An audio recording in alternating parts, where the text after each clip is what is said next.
étrangères. L'ONU et ses à côté ont un rôle déterminant pour un possible règlement du conflit.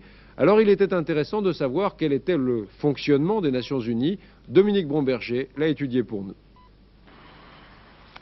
Chaque année, le 3e mardi de septembre s'ouvre la saison internationale de New York. Autrement dit, l'Assemblée générale des Nations Unies entame sa session ordinaire qui va durer en principe jusqu'à la mi-décembre.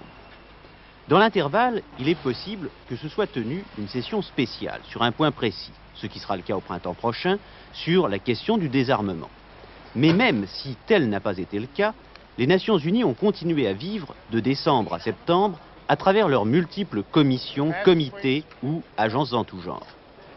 À travers aussi l'activité de leur secrétaire général. Depuis 1972, l'Autrichien Kurt Waldheim, qui assure traditionnellement par ses voyages autour du monde le rôle de monsieur bons offices, se rendant d'une capitale à l'autre pour tenter de réduire les tensions ou d'apaiser les passions internationales. C'est le secrétaire général qui prépare également l'ordre du jour de l'Assemblée. Cette année, on parle et on parlera essentiellement du Proche-Orient et du sud de l'Afrique.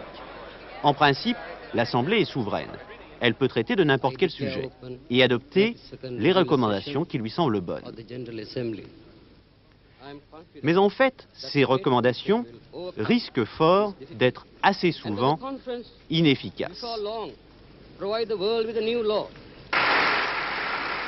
À l'Assemblée générale, selon les principes de la Charte, les États-Unis, l'URSS ou la Chine ont une voix, tout comme les îles Maldives, par exemple, qui comptent quelques dizaines de milliers d'habitants seulement.